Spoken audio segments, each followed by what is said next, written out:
Hi, waiting for the thumbs up. Got a thumbs up on both? All right, hi everyone. I have my Mockmill with me today and a picture of a Nutrimill, which is a mill I used to have, because today we're comparing the two and I'm going to tell you the 4 reasons why I chose the one I did.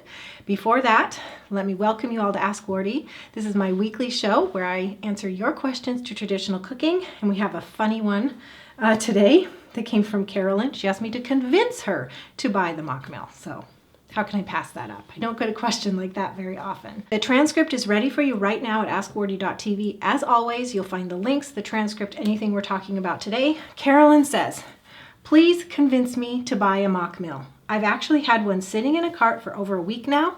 I've had my Nutrimill for about 14 years. This is the Mockmill. This is the Nutrimill she's referring to. Well, Carolyn, thank you for the smiles. I don't often get requests like this. Now, the last thing I want to do is to convince you to buy something you don't need. So today I'm going to share my experience, which I think could be similar because I switched from the Nutrimill to the Mockmill, and so I'm going to share the 4 reasons why today. I also got a question from Beth T, who asked a similar question. She said, I so love all your emails and helpful information. I'm contemplating purchasing a Mockmill, but I was hoping you might be able to answer a question for me first. I currently own a Nutrimill. So many of us do or did. And I've used it for years. The flour collects in the canister attached to the bottom, and I take the flour out and clean the canister each time. With the Mockmill, it looks like the flour pours out of the chute into an external bowl. In your experience, is it fairly clean and neat using the Mockmill? For example, with the flour pouring out into the bowl, I just have a vision of flour dust going everywhere. With the Nutrimill, the flour dust is all contained in the canister. I really love the idea, though, of not having to clean out a canister every time I use my mill. So I thought I'd get your thoughts on this. Okay, and I do have thoughts on this. And also for Carolyn. Carolyn's too funny. She went on to say in her email, Carolyn's the one who said, please convince me. She said her husband told her she could do whatever she wanted, but he didn't think they needed a new one. Her son, when she told him she was thinking of it but hated to spend money on herself, said, but you won't be spending it on yourself, Mom. You'll be spending it on the people that you share all your baked goods with. And then her daughter, who loves new things, said, why do you need a new one? And Carolyn said that was quite humorous because her daughter loves new things. Too funny.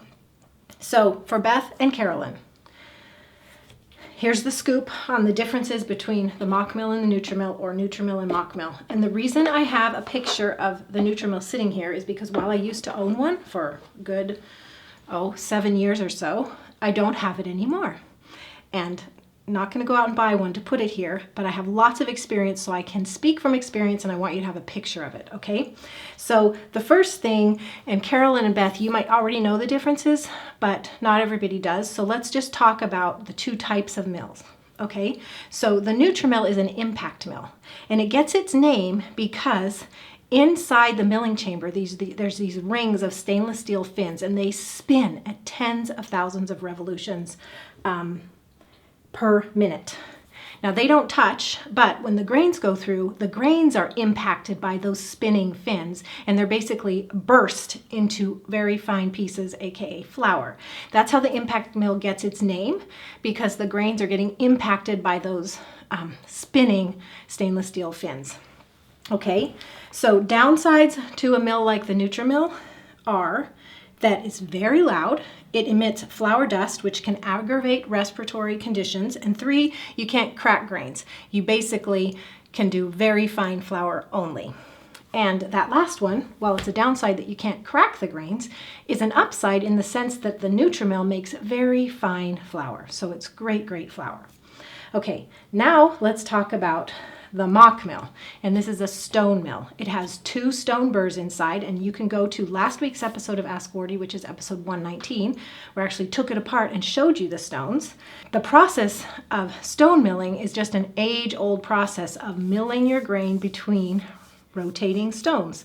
In my family, my father is Arabic, and he tells stories of his mother back in Israel going to the village grain mill to grind their family's grain on the village stone mill, which is pretty cool if you ask me. Well, now we can have home stone grain mills in our kitchens, and it's the same thing. It's the grains or other things are rubbed into fine to coarse pieces between stones. Okay, so on a stone mill like this and many others, you can adjust the grind from fine, which is position 1, to coarse, position 10 or more. Even on the on the Mockmill, as I showed you last week, you can actually go up to 20 or 30, going beyond the range of 1 to 10 that's on the mill by doing your own adjustment. So you can do very fine flour on 1, you can do coarse grains on 10, you can even crack grains, but you can also do spices, beans, anything that's non-oily, you can crack or grind into flour like we do our pepper and other spices all the time here. So the milling speed here is on the slower side. The flour comes out cool to the touch. If anything, a limitation of this is that if anything is oily, the stones may become glazed, but it's very, very easy to clean, as I showed you last week. So just stay away from non-oily and you'll be fine. Basically, upsides to this is flour comes out cool to the touch. You can do a whole range of grains or seeds from and make flours up to coarse grinds to cracking. And so you have versatility with this mill, okay? I just want to share my experience. So when I first got into whole food cooking, I actually started out on the Vitamix with a dry container. My husband saw it somewhere, maybe on the internet, and he was like, that is so cool, we can make our own flour. And sure enough, for many, many years, we did make our own flour with the Vitamix. There were some downsides. It was very hot. It wasn't as fine as I can get in these mills. So we sacrificed a little bit, but then again, we had years and years of baking by making flour in our Vitamix. Then we purchased a used Nutrimill, really because I wanted a finer flour, and that's the best mill on the market at the time that was affordable. And plus I got a good deal on a Nutrimill, which is that impact mill, and we got very fine flour out of it. So our baked goods turned out great, but the flour came out hot and I didn't have the versatility that I wanted in terms of cracking grains and whatnot. So now we have the Mockmill, which is the home stone grain mill that I absolutely love. The flour stays cool to the touch. We have the versatility while producing fine flour. And so that's why I ended up recommending the Mockmill. Now I'm going to spell it out for you even more detailed with 4 reasons, which for me pushed me over to the edge to selling the Nutrimill and keeping the Mockmill as our only mill. Actually, I shouldn't say only mill because I do have a Wondermill Junior hand crank mill, non-electric, in case the power goes out. So reason number 1 that I prefer the Mockmill over the Nutrimill is its versatility. And you probably, if you've been listening so far, you already know this because of what I've said. So the Nutrimill can produce very fine flour and it's wonderful. The Mockmill, however, can do fine flour and can also crack grains, grind your spices. It can do so many more things. So it's very, very versatile. So I've whittled down all my grinding into one appliance basically instead of multiple. So I love it. It's the ultimate in performance and versatility. We get everything we need from it. Number 2, no flour dust everywhere using the Mockmill. And this is in particular, actually Carolyn kind of hinted at it, I think, but Beth definitely asked this in terms of the mess. So with the Nutrimill, you do have that canister where all the flour goes in. In this picture, it's right there. It's that you can pull it out in a drawer and it's a canister. And inside the machine gets all floury all over. There's a fine netting kind of sponge that just gets coated with flour that has to be tapped out. And on my Nutrimill when we did it, there was also flour all over the counter, all over. There was fine dust all over. So it actually made quite a mess every time we milled. And Beth said she cleans hers out every time. I had to as well. Now the Mockmill, does it make a mess? Beth said she just envisions flour going everywhere because of the flour spilling into this bowl. So I'm going to show you actually that it doesn't make a mess. I'm going to put it on number 1, the finest setting. And like I've told you many times, make sure to turn it on first. Put some grain through.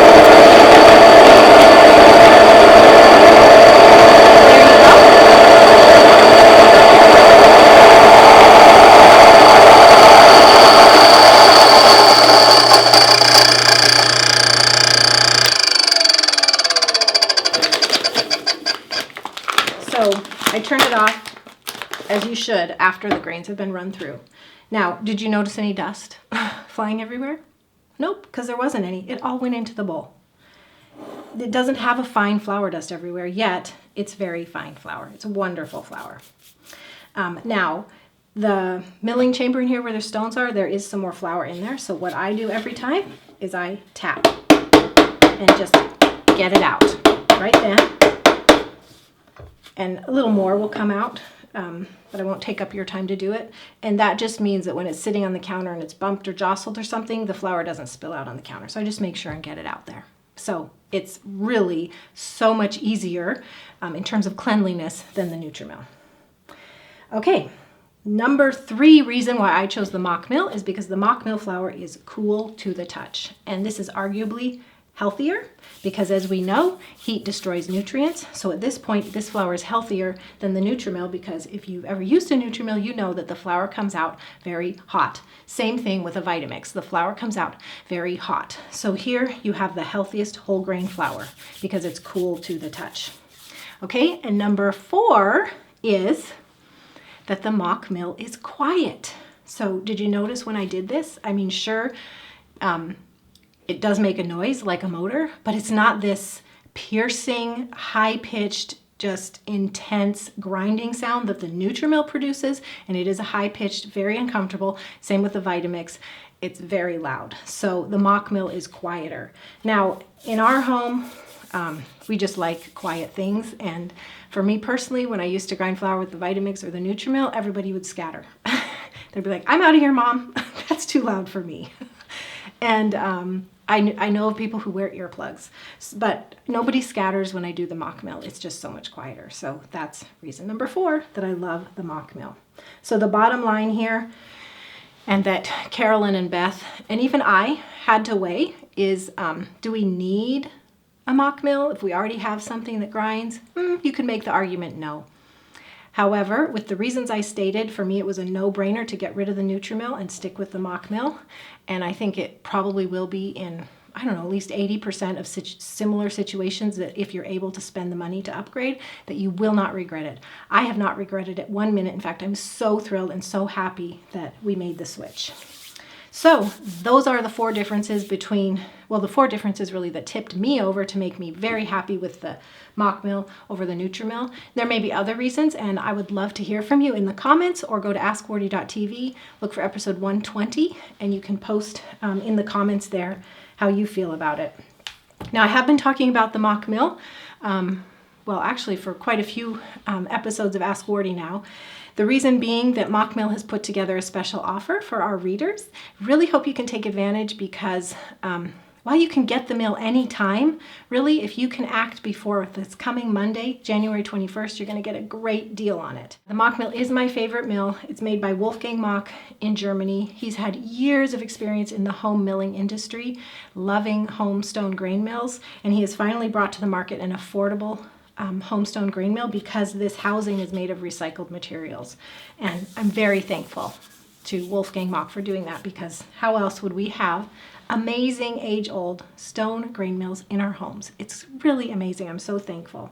So what they've put together for you all through Monday, January 21st, is you can save $20 on the Mockmill. The link for you is tradcookschool.com/Mockmill, all one word, Mockmill. So you can save $20 on the Mockmill 100, or you can save $30 on the Mockmill 200. And in case you're wondering, the only difference is speed. The 200 grinds faster. This is a 100. In addition to that $20 off, they are going to give you, I'll bring it over here so our Instagram friends can see, this Ancient Grains pack for free, worth $43.54. So there's a bag of, these are going to fall, there's a bag of ancient wheat einkorn. This is the world's oldest variety of wheat that is arguably the healthiest wheat. And there's many reasons why people should consider switching from modern wheat to einkorn, as our family has done. You also get 3 gluten-free grains, millet, buckwheat, and teff. And you also get a dehydrated sourdough starter from Breadtopia. Now, when you use sourdough for your baked goods, you make them even healthier beyond using kind of like older varieties of gluten-containing or gluten-free grains. So we just love sourdough in our home for preparing grains for best digestion. The information on this special offer is tradcookschool.com/mockmill. I've told you about the $20 or $30 off the mill plus the ancient grains pack, but you even get more from Mockmill. They give you 2 ebooks, the Mockmill Farm Directory and Milling Guide. So if you need help sourcing ancient grains or high quality grains, pesticide-free, organic, in your area, there's a farm directory here to give you tips. They also have a milling guide to just help you get more out of just the practice and process of milling so that you do it right and you get the best results. They also give you, and that's the ebook right here, a second ebook for free, which is the Mockmill recipe guide, because when you have your fresh flour, you need to use it in baking, right? And you want to use it in baking, so here's some good recipes for you. And we have recipes included in that. So you can get that whole package through Monday, January 21st, save a total of $63.54 plus, depending on which model of the mill you choose. And there's free shipping in the US, tradcookschool.com/mockmill. And in addition to that, you can get 2 free ebooks from me, our Sourdough A to Z ebook and our Einkorn Baking ebook. It's actually ebooks and video packages with a value of $128. So after you purchase your Mockmill, you go to tradcookschool.com/millbonus, all one word, millbonus, and that's where you can claim your bonuses from me that I'm throwing in. So I hope you can take advantage because it's going to end soon. But if you're watching this later, just follow the links that I've shared because there might be another offer, or at least the mill will be available. So you just don't want to miss this, no matter when you're listening. Well, that's it. Those are the differences between the Mockmill and Nutrimill, and I hope, like me, you agree that the Mockmill is the better choice. But even so, I'd love to hear from you, so you can comment wherever you're watching, and the transcript, the links, and everything I've mentioned, my reasons and everything today is at askwardee.tv. Look for episode 120. Now, as a parting gift for you, I want to mention that if you're interested in home grain milling, which is something that we've been involved in for so many years, it's just really transformed our family's life and our cooking. There's a lot to learn about grain milling, so I have a free ebook for you. It's Home Grain Milling 101. It'll show you how to do gluten-free and gluten-free flour blends, how to use fresh ground flour in your baking, make substitutions, the types of mill, and so much more. You can get that at tradcookschool.com/milling101. MILLING 101, completely free. Enter your email and then I will send it to you by email. Very simple, and it's a good resource that I recommend you grab if you're interested in milling. Thanks for being here, everyone. Thank you for joining me on another week of Ask Wardee. The transcript and links and everything is ready for you at askwardee.tv. Look for episode 120. You can also browse past episodes. And if you've got a question, you can also see directions there for how to submit your question for future episodes. Thanks again to Mockmill and Jade Coyle from Ancient Grains for just providing so much information just to change our family's life with the Mockmill and fresh ground flour. And I'll see you all again. Thanks for being here. God bless you. Bye-bye.